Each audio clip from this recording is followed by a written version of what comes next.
top of the lid. That's a good thing these things don't bite. Oh wait, some of them do sometimes.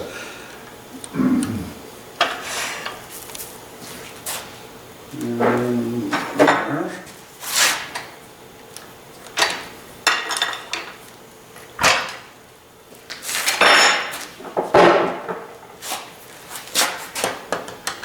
Well, I made that one plenty big, but I kept it large enough so that the pith right there is well within the top. I have room to work up to it.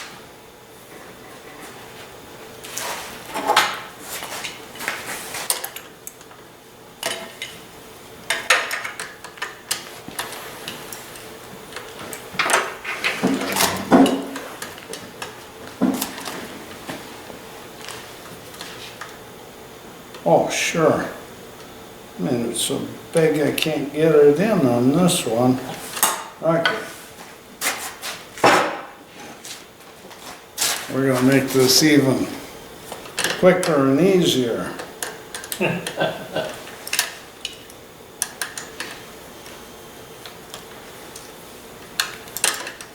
Come on.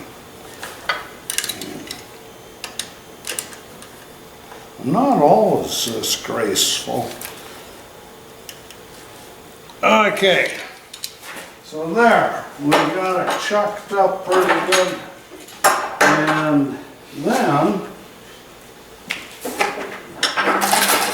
I would drill it for depth.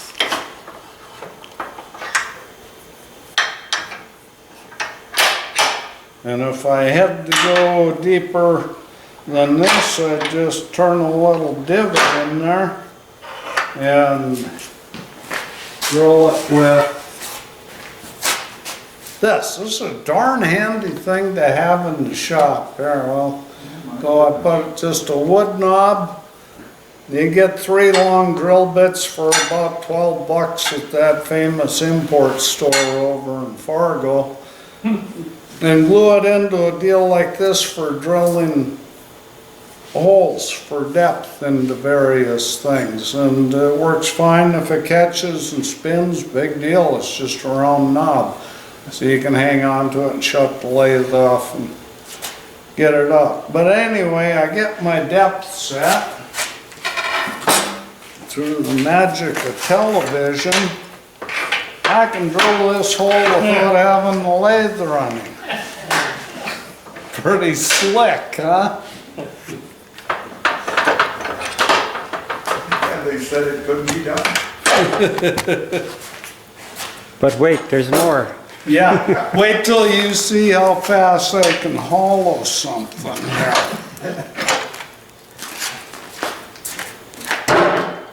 And one big advantage of hollowing through the bottom is you don't have a sharp shoulder to deal with. You can angle in there and get this whole thing, almost all of it, depending on how big a hole you put in there, with the straight tool. Okay, I'll be like the Bionic Man here. We'll go in slow motion. And it's just constant digging out around the hole. But can you just show the angle at all? I can eyeball the angle of my tool with the side here and just take a guess at it and go up. I put a piece of tape on my tool and I mark for the depth I want to be. And go in there and just kind of imagine this curve and coming around. And generally, I mean, you can take this as thin as you want. I almost always do them a 1/2 inch thick because I carve on them later. And a 1/2 inch gives me enough leeway, and also up on top, it's hard to guess where you actually are. The flatter your top is, the easier it is to guess your depth for hollowing, but the harder it is to get a neck. So anyway, there, and about 100 times I go and squirt with the air gun, I got it hollowed out. Nothing to it. Paul, Yeah, it's the first hollowing tool I've ever seen that had a suicide knob on it. yeah. It actually works good. I can't imagine how or where. I was starting to get carpal tunnel Well, I'm there. from the way I had to hold my hand on hollowing tools, and my wrist was really bothering me, and I wanted to be able to change tools in there quick, so I just made a suicide knob for it. Turned out, That's the holding nut for the blade. yeah, Okay. and I can hold it like this. And that's also telling me where that is according to level on how I put it in there for just Okay. minor things. The other one, I got a thumb screw on it. That's dangerous. God, wait, it's gonna cut you. This one's just gonna wrap me across the knuckles real bad. But I don't worry about that sort of thing much. But anyway, it's a whole lot better than what was, and I do not like them curved arm brace things. Those scare me something fierce. Haven't seen one. Yeah, well, you don't wanna. Cause you get bit with one of them, you got something that's attached to your elbow and wrist and everything that's coming around. And on a baby lathe like this, it's not a big problem. On 2 horsepower, it's a problem. But, and with little bits and stuff, even if it binds up and I have a heavy handle, I'm not gonna lose control That is pretty cool. very often. But anyway, okay, so there. Now we got it hollowed out. And it's time to put the bottom in. Now, this one I turned, 2 days ago, I think. And I microwaved it a few times. I want to dry it out some, and usually I'll do these green all the way. But after I've parted this off, I stick this thing in the microwave and heat it up and go through a few cycles on that while I'm hollowing this out. Because I want this to shrink as much as I can get it to shrink in that time, less chance of cracking this later. This will have a little bit of movement in them, and they're pretty small. And on a larger piece like that, well, that was pretty dry wood, but I will arc the plug when I finish it off so it can warp in, and it's also not so thick, so it has somewhere to move, and that minimizes the chances of the plug cracking or the plug being so rigid that it cracks this as the wood shrinks. So anyway, what I want to do now is I want to smooth this hole out and taper it. Larger at the outside, smaller at the inside, not much, 1/16 of an inch or something like that. And for that, I just use straight scraper. Yeah, there you are. And, Is there a reason you tapered that instead of the plug? well, the plug will be tapered to match it. Okay. And the reason for tapering them is if they're absolutely parallel, you can't get the thing snug and to fit in there. And if you did, when you put glue on, you're going to scrape all the glue off of both pieces. When they're tapered, the plug's loose until it hits the bottom, and then the glue has a very narrow gap and clamps up tight. So that's why the taper, and it just makes it so much easier too. I better put my thing on again, safety first or second or something, but.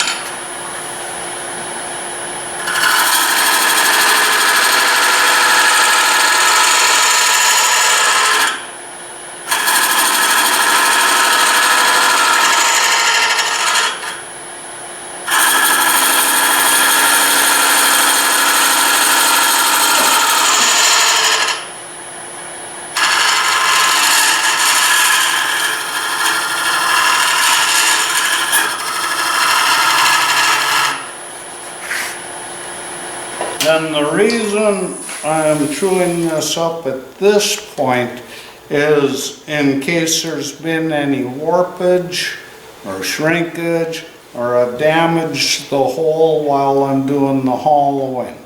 I'm cleaning that all up and getting a nice fresh edge on it. So then, my lathe, I got all this stuff heaped up here, it's real safe, but I got a rubber mat up there. It keeps it from sliding off mostly. Now, time to put this in, push it against there nice and snug, and crank down good and hard.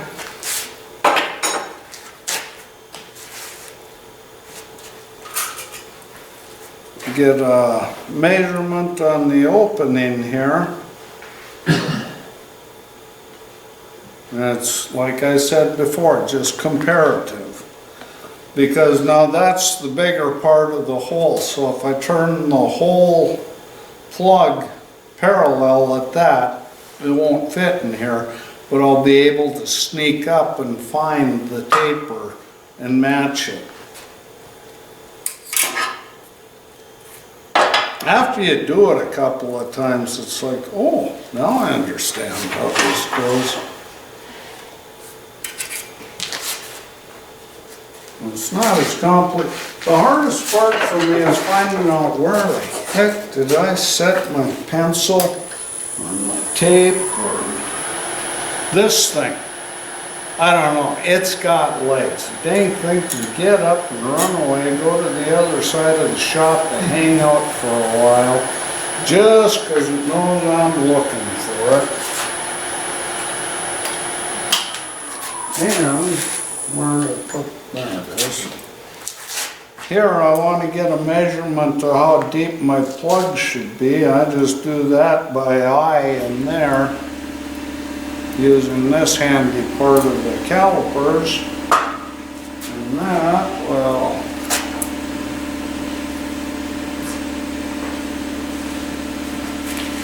give me a mark there. I mean, none of this is actually rocket surgery, it's not too tough.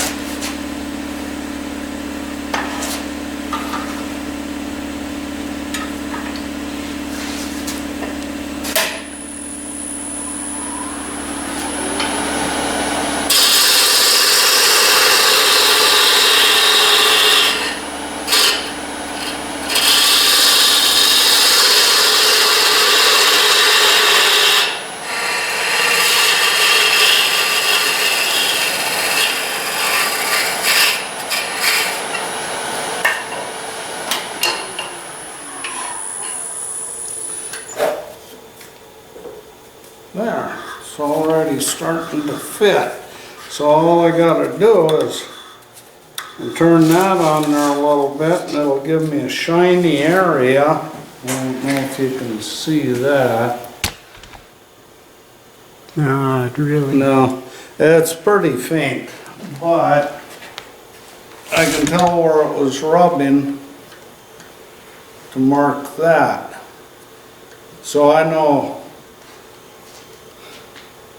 I gotta angle it a little bit that way, starting there, because it doesn't have to go very far. Use a detail gouge again.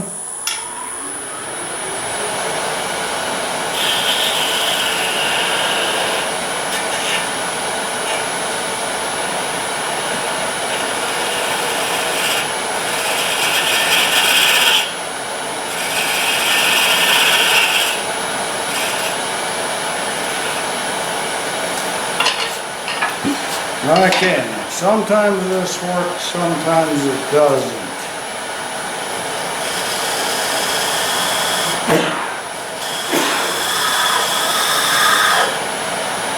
There, now I can tell where it's rubbing too hard.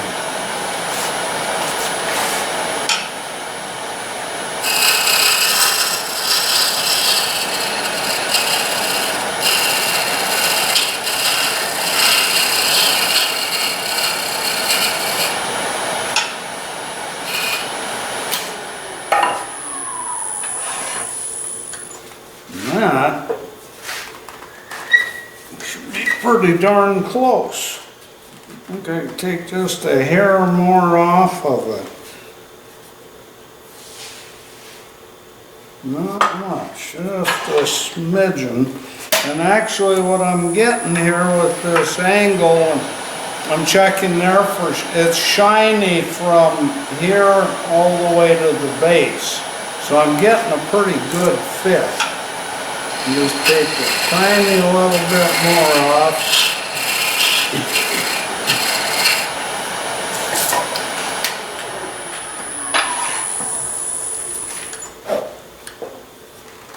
There. And with a fit that tight, you could glue it with woodworker's glue. Tight bond 2 or 3 or whatever you want to use.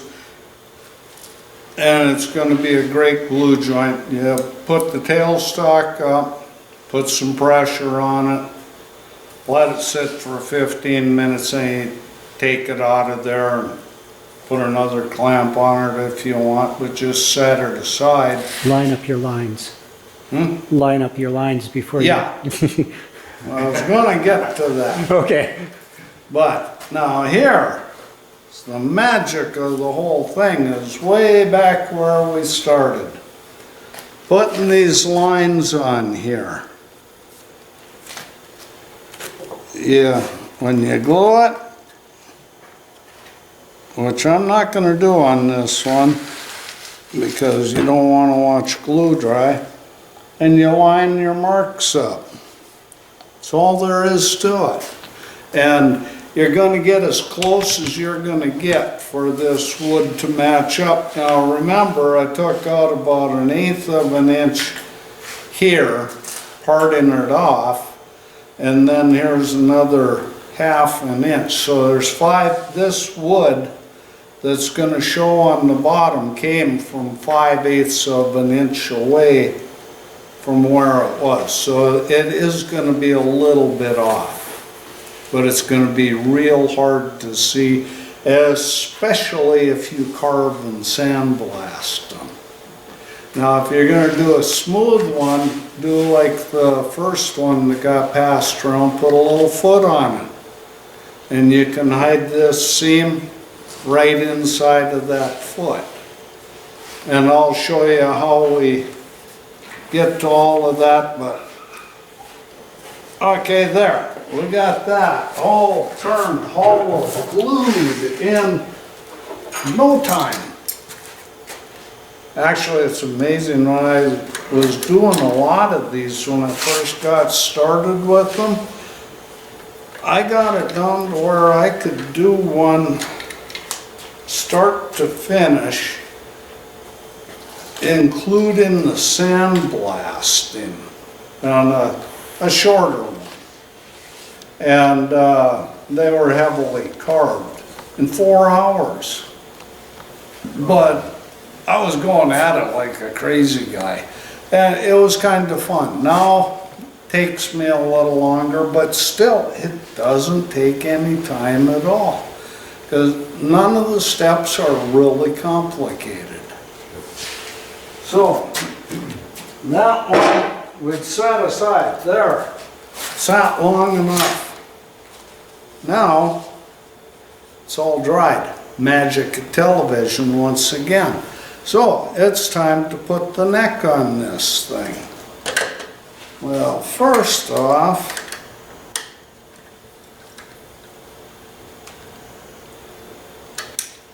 we gotta get the tailstock back up there again.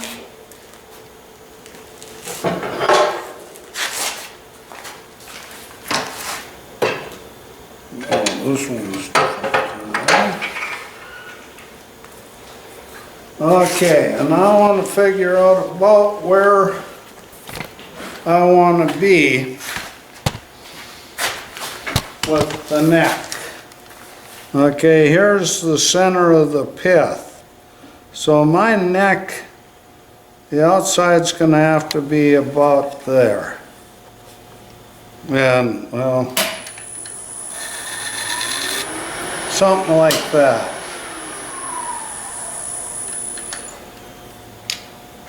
Yeah, I can turn away some of this excess wood while it's still basically centered. This one I just glued together a little after noon today. I used epoxy.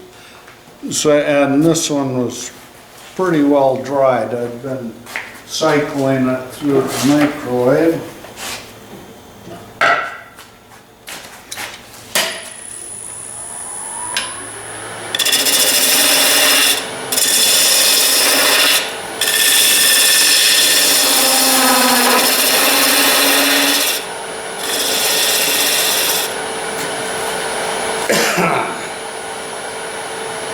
Okay,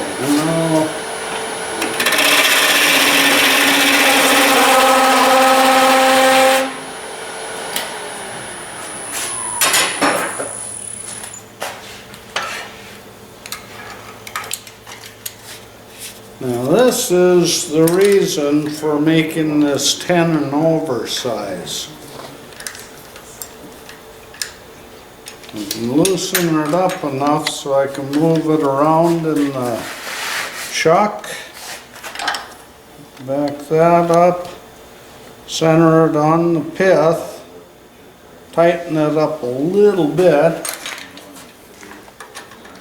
Not too tight because I need it to be able to move in with the jaws.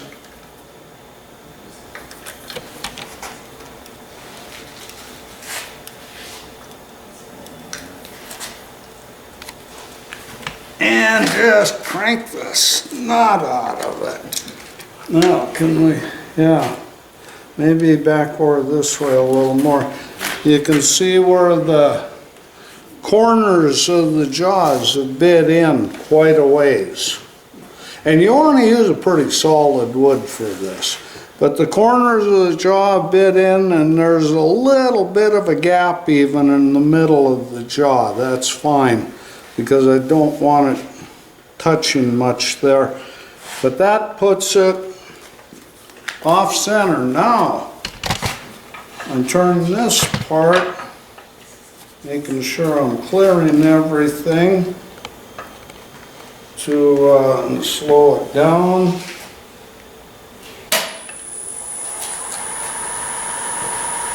Now, can you see the shadow? It's hard to see, but there is a shadow, and this doesn't quite connect, but I'll go from here to the solid wood in there. Carve away the shadow to get to the neck that I want. And speed it up a bit.